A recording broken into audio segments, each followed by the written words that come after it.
Are you ready then, lad? No? Hey there, is Dan ready? We're trying stuff. We're trying things. I see no Dan. He's not ready.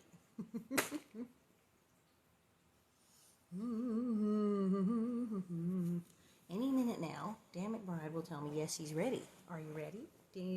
Wait, I think I see. Dan, are you there? Are you there? Comment. Comment if you're there, Dan. Say something.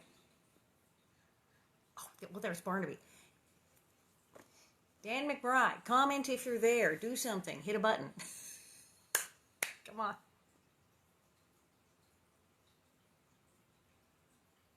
There you are. Okay, I see Dan. You're there. Wave. Now, I waved to you, Dan, so I know you're watching.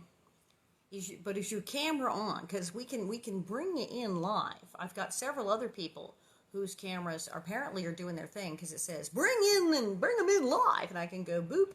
But they're probably in their underwear and not ready.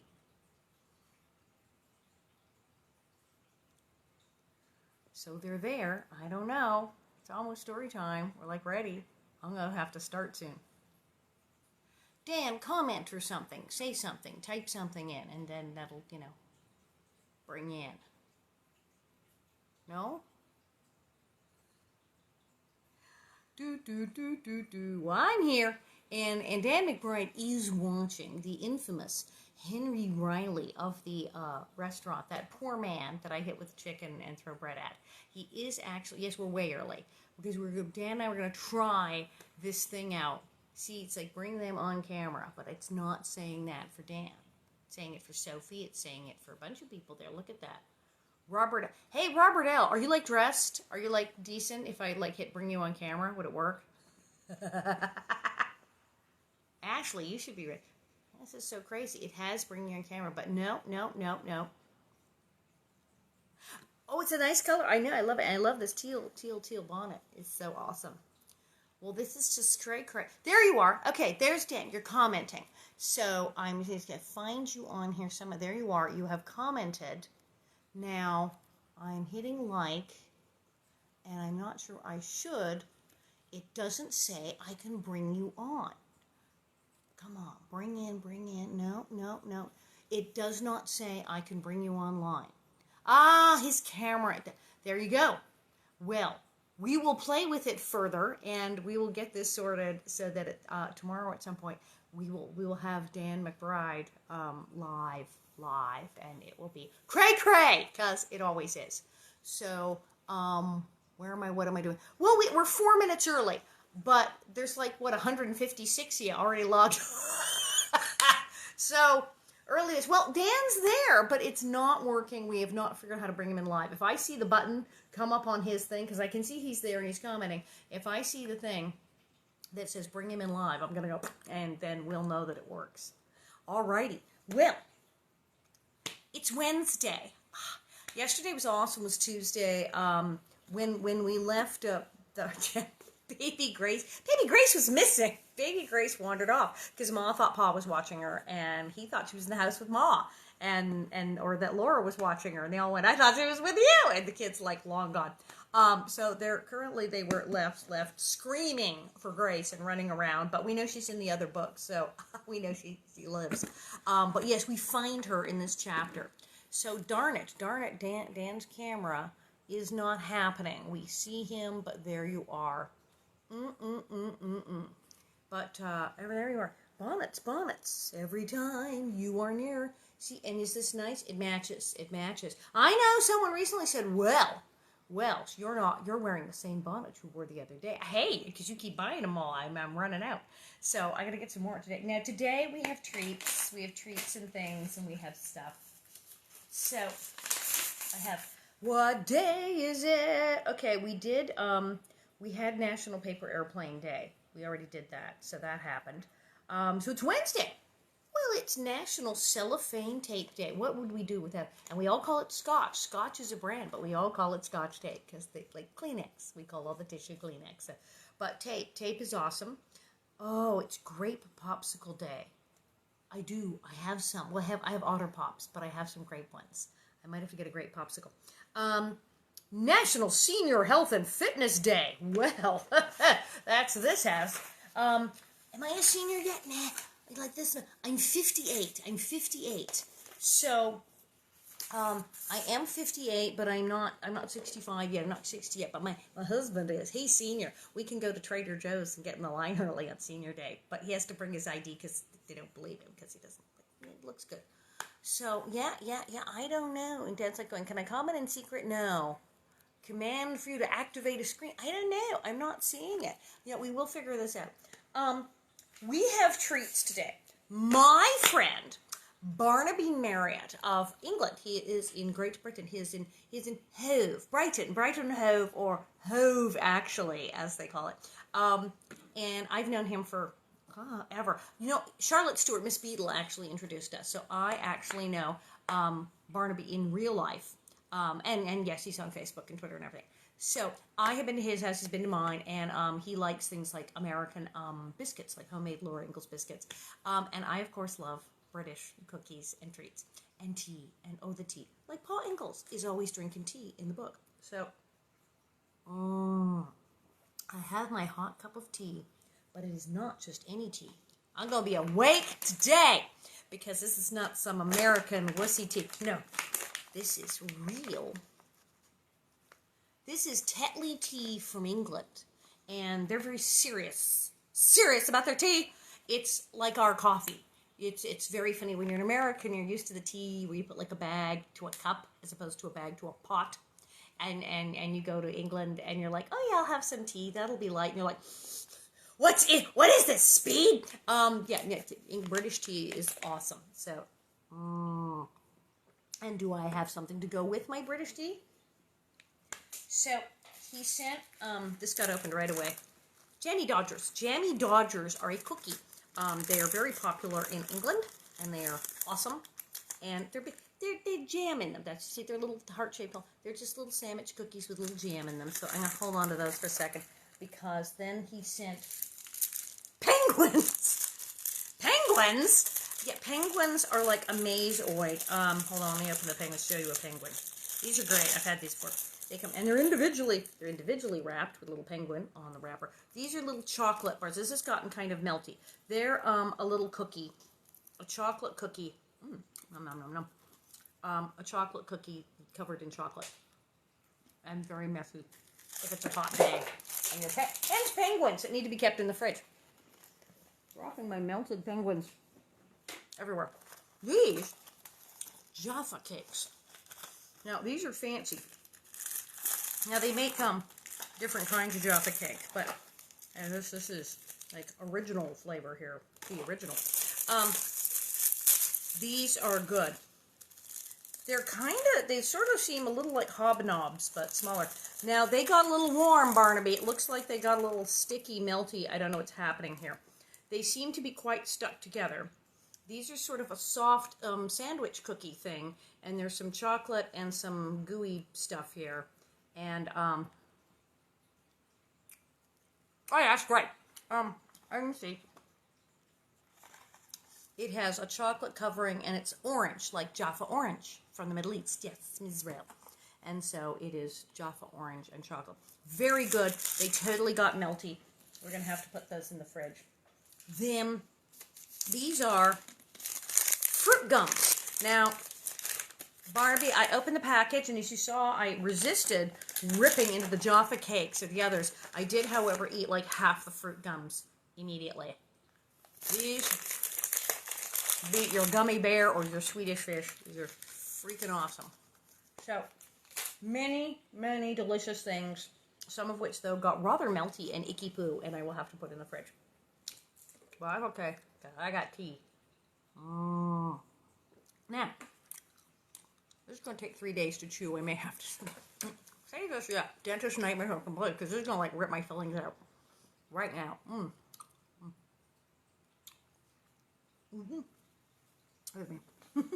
I'll rip my teeth out on TV. Oh, that's better. Now, yes, and British stuff is super sweet. Did you ever see the episode of The Simpsons? when they go to London, and Bart and Lisa go to the candy store, and it's like a drug sequence. Their eyes go like pinwheels because there's so much sugar in the British candy. It's so much sugarier than American candy. They're like, so it's true. Now, as I said, last we left, we thought baby Grace was no more. They checked the well. She did not fall in, but they were having a lovely time planting trees, and they all got horribly distracted. And next thing they knew, they went, "Where's Grace? I thought she was with you." Ah! And Grace is lost. But so Laura is running and screaming. Laura's gotten mad. Laura actually just turned around to Carrie, who said, "We need to look for her." Actually said, "Shut up!" Just went, "Shut up," and ran off. Where the violets grow. Laura was running straight toward the south. Grass whipped soft against her bare feet. Get my bonnet on. It's so bright here. I need a little shade. There we go. Oh, that's so much better. Yeah. Oh, butterflies fluttered over the flowers. There wasn't a bush nor a weed that Grace could be hidden behind. There was nothing but grass and flowers swaying in the sunshine. And yet they have not found her. If she were little and playing all by herself, Laura thought, she wouldn't go into the dark big slough. She wouldn't go into the mud and the tall grass.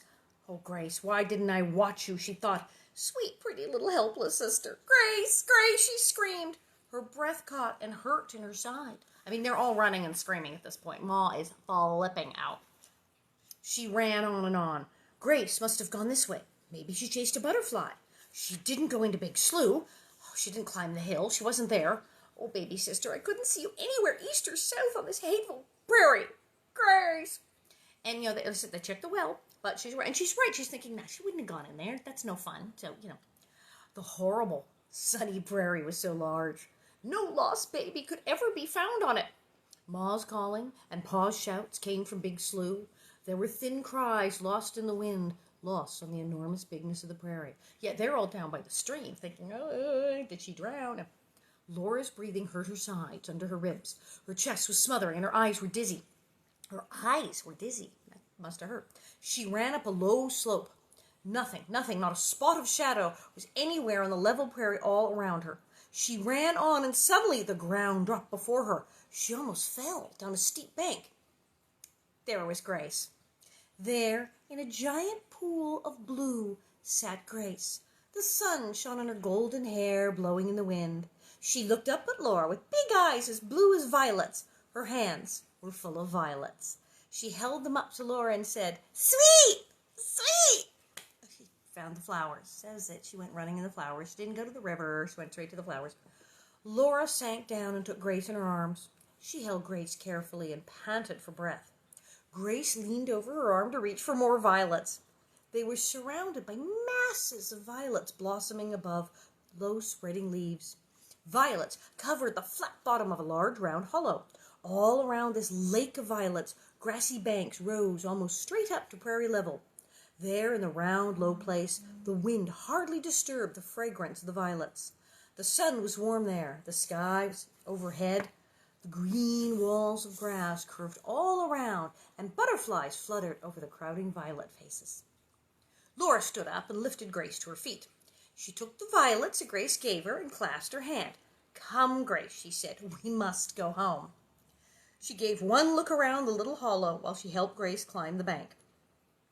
Grace walked so slowly that for a little while Laura carried her. Then she let her walk, for Grace was nearly 3 years old and heavy. Then she lifted her again, so carrying Grace and helping her walk, Laura brought her to the shanty and gave her to Mary.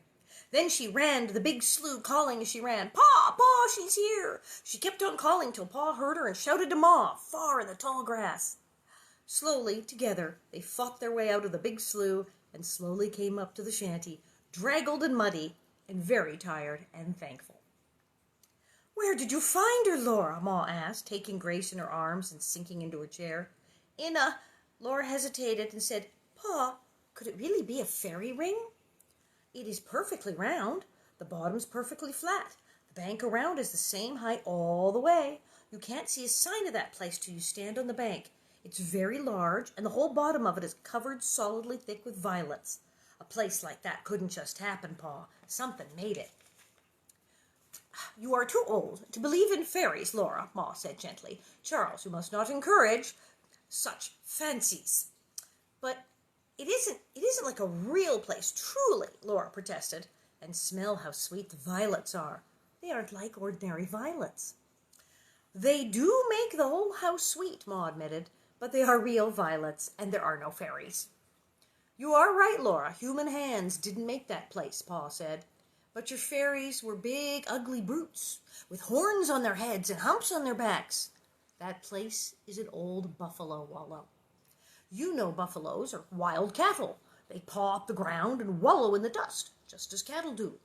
For ages, the buffalo herds had these wallowing places. They pawed up the ground and the wind blew the dust away. Then another herd came along and pawed up more dust in the same place. They went always to the same places and... Why did they paw? Laura asked. I don't know, Pa said. Maybe because the ground was mellowed there. Now the buffalo are gone and grass grows over their wallows, grass and violets. Well, Ma said, all's well that ends well. Okay, that's right up there with salt. That's like, oh, drinking game. They just said all's well that ends well. Again. I'm telling you. All's well that ends well. Oh, dearie me. And here it is, long past dinner time. I hope you and Carrie didn't let the biscuits burn, Mary. Oh, that's so cute. No, Ma, Mary said, and Carrie showed her the biscuits wrapped in a clean cloth to keep warm, and the potatoes drained and nearly dry in the pot. And Laura said, sit still, Ma, and rest. I'll fry the salt pork and make the gravy. No one but Grace was hungry. They ate slowly, and when Pa finished planting the windbreak, Ma helped Grace hold her own little tree while Pa set it firmly. When all the trees were planted, Carrie and Laura gave them each a full pail of water from the well. Before they finished, it was time to help get supper. Well, Pa said at the table, we're settled at last on our homestead claim. Yes, said Ma, all but one thing. Mercy, what a day this has been. I didn't get time to drive the nail for the bracket. I'll tend to it, Caroline, as soon as I drink my tea, Pa said.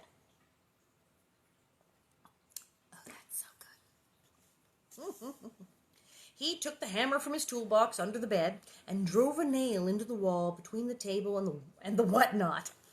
And the whatnot. Now bring us your bracket and the china shepherdess, he said. Ma brought them to him.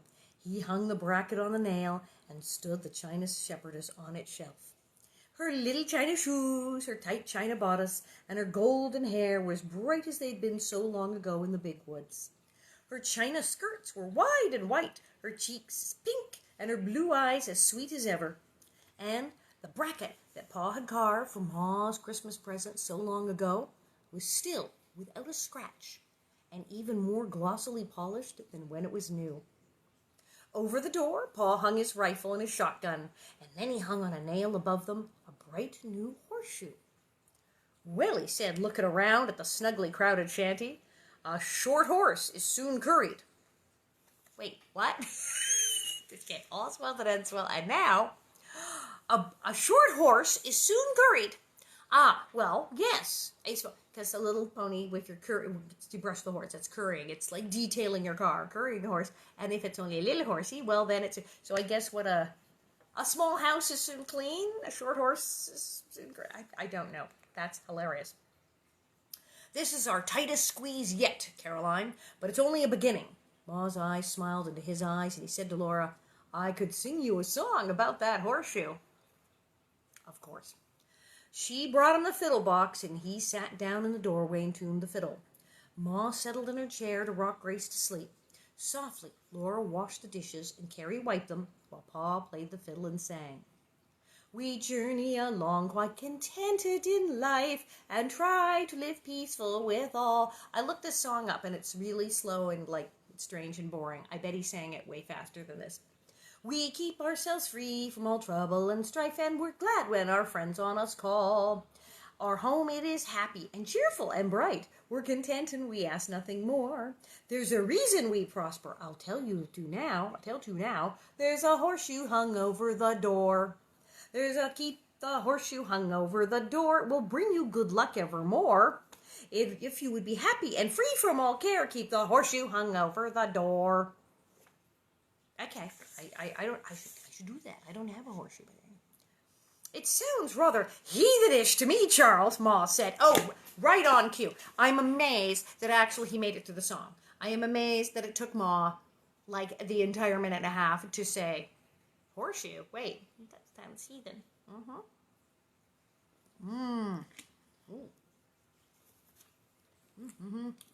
All right, horseshoe up, horseshoe down.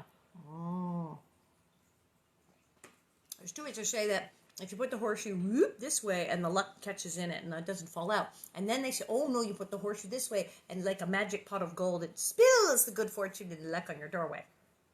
It's a horseshoe. I did. And so Ma's worried that it's heathenish because it also was like supposed to keep, I don't know, witches, vampires, whatever away. Well, anyway, Paul replied, I wouldn't wonder if we do pretty well here, Caroline. In time, we'll build more rooms on this house and maybe have a driving team and buggy. I'm not going to plow up much grass. We'll have a garden and a little field, but mostly raise hay and cattle. Where so many buffalo ranged, must be good country for cattle. Okay, he's finally thinking clearly, because all of this crazy random farming that said didn't work. The dishes were done. Laura carried the dishpan some distance from the back door and flung the water far over the grass where tomorrow's sun would dry it. The first stars were pricking through the pale sky. A few lights twinkled yellow in the little town, but the whole great plain of the earth was shadowy. There was hardly a wind, but the air moved and whispered to itself in the grasses. Laura almost knew what it said. Lonely and wild and eternal were land and water and sky and the air blowing. The buffalo were gone, Laura thought, and now we're homesteaders. Dun, dun, dun, dun. Oh, it couldn't last. Things are too good. Their good luck could not possibly last, could it? Because mosquitoes is the next chapter. Mosquitoes, because, of course, perhaps malaria. Here we are. Mosquitoes. We must build a stable for the horses, Pa said. Won't always be warm enough for them to stay outdoors. A bad storm might come even in summer. They must have shelter. And also, he never fails to wait too long, and then there's like a blizzard, and he has to save the horses. Ellen too, Pa? Laura asked. Cattle are better off outdoors in the summer, Pa told her. But I like to have horses in a stable at night. Laura held boards for Pa. She handed him tools and brought nails while he built the stable. At the west of the house, against a little hill. It would be shelter there on the west and the north when the cold winter winds were blowing. The days were warm. Mosquitoes came out of the big slough at sundown and sang their high, keen song all night as they swarmed around Ellen, biting her and sucking the blood until she ran around and around on her picket rope. Moo, moo. They're biting the cow. Terrible. They went into the stable and bit the horses until they pulled at their halters and stamped. They came into the claim shanty and bit everyone there until great blotches raised on their faces and hands. I wondered about that. That icky slough, that kind of street with the weeds, I was going to say, that's mosquito heaven, isn't it? That's going to be bad. Their singing and the sting of their bites made night a torment. Awful. This will never do, Pa said. We must have some mosquito bar on the windows and door. Screens, yes, screens. Mosquito bars go. It's the big slough, Ma complained. The mosquitoes come from there. I wish we were farther away from it. See, Ma thinks of these things. Pa just does not. I don't know, man. But Pa liked the big slough. There are acres and acres of hay there that anyone can have for the cutting, he told Ma. No one will ever take up homesteads in the big slough. There's only upland hay on our place. But with the big slough so near, we can always cut hay there and have all we need. Besides, the prairie grass is full of mosquitoes, too. I'll go to town today and get some mosquito bar. Now, they were talking about the mosquitoes going, but did you know that only male mosquitoes go, and the female mosquitoes don't make any noise? And did you know that the female mosquitoes are the ones that bite?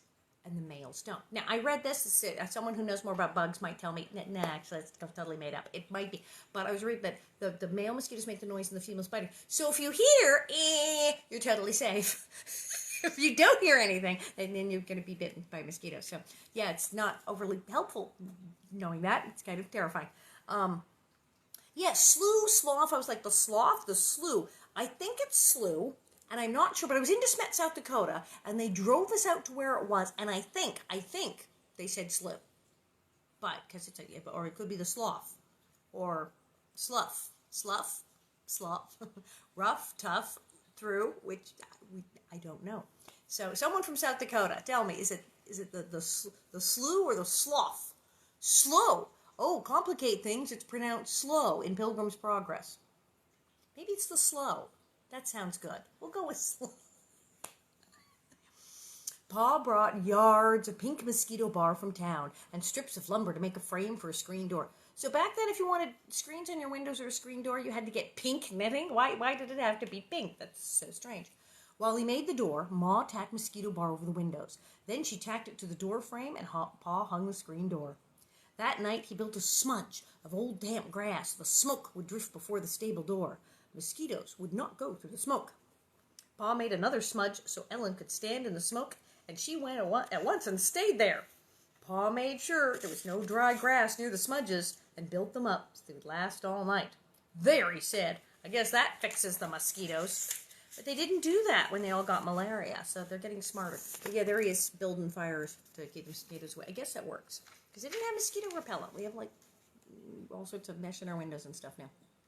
Someone says, mosquitoes, they all bite. Yes, they all bite. That would make sense. Slough. It is slough. So let's go with slough. Slough it is. All right. Evening shadows fall. This is it. There is actually another chapter, because page 32. But is this a page? It's like barely 2 pages. Teeny tiny. So it's going to end. Okay, we're going to end. We're finishing. We are finishing By the Shores of Silver Lake, because tomorrow, Thursday, we will start the long winter. But it's cool because Almanza will show up, and it'll be fun. Evening shadows fall. Oh, that's a nice bit. This is supposed to be Pa playing the fiddle, and he does not look like Michael Landon, but cool. Okay. Sam and David stood quietly, resting in the stable, while the smoke screen before the door. There's a big pile of smoke. Ellen, on her picket rope, lay comfortably in the smoke and smudge. No mosquitoes could get at them. There was not one of the singing pests inside the claim shanty. They could not come through the mosquito bar over the door and windows. Oh, good. Something Pa did finally worked. Great. Now we are all snug, Pa said, settled at last on our homestead. Bring me the fiddle, Laura, and we'll have a little music. Grace was safely in her bed with Carrie beside her. Ma and Mary sat rocking gently in the shadows, but moonlight shone through the southern window and touched Pa's face and hands and the fiddle as the bow moved slowly over the strings. Laura sat near Mary and watched as she thought how the moonlight would be shining in the fairy ring where the violets grew. It was just the night for fairies to be dancing there. Pa was singing with the fiddle. In Scarlet Town where I was born, there was a fair maid dwellin', and every youth cried, well-a-wah, her name was Barbara Allen. All in the merry month of May, when green buds they were a-swellin', young Johnny Grove on his deathbed lay for love of Barbara Allen. If you've ever looked up this song, it is so sad and so morbid and terrible. It's just this keening, sad, like Irish thing where this boy is in love with this girl, and apparently she's not interested, and then there's some verse that I think he insulted her, and he literally takes to his bed and dies because, like, she won't go out with him anymore. It doesn't say particularly what she did or what's wrong with it, but he's like, that is it. And she comes to visit him. She even comes and then goes, ooh, you're dying. And that's and then she is completely devastated when he dies that it is her fault. And then she dies. And then they're buried near each other. And it's a lovely song. Hey, children. We're going to play the lovely, lovely song. Very sad. Laura drew the curtain as she and Mary joined Carrie and Grace in their tiny bedroom. And as she fell asleep, still thinking of violets and fairy rings and moonlight over the wide, wide land where their very own homestead lay, Pa and the fiddle were softly singing, home, home, sweet, sweet home, be it ever so humble, there's no place like home. Aww, no place like home. And Laura was all about that. And there is no place like home. Click your heels 3 times. No place like home. No place like home. Isn't it fascinating that, like, Little House on the Prairie has permeated everyone's life like the Wizard of Oz? has permeated everyone's life and the culture, and everyone references the Wizard of Oz. And both of them are big on home. Home is the nicest place there is. There's no place like home. Home, home, home, home, home. It's all about home. Isn't that cool? Mm-mm. Blah, blah, blah, blah. Oh, really good. It's very good. Slew or slough? Slough, in terms of shedding skin, would be slough, yes. But it is slough. I like slough. Slew. Oh, drive me crazy. Oh. Johnny Cash. Someone just mentioned that Johnny Cash sang Barbara Allen. And Johnny Cash was on Little House on the Prairie.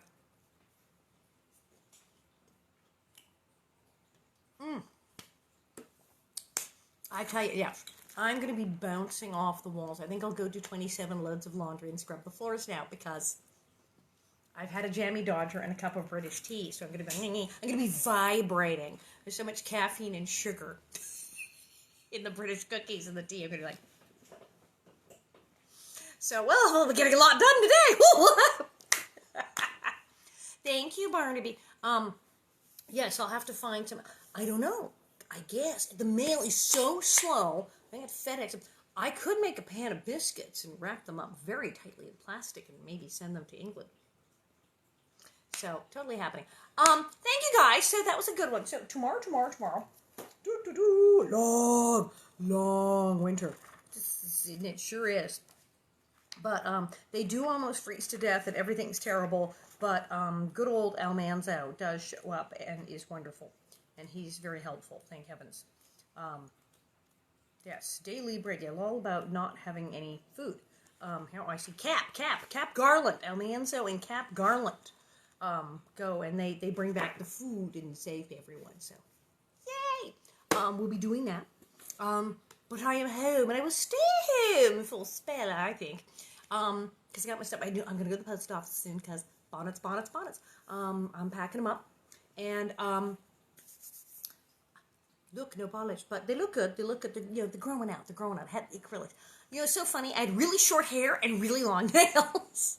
And now, I have long hair and short nails. Ah! But I'm doing interesting things to my hair. I'm going to do more different color, and we're going to curl it, and then I'm going to paint our nails, and it's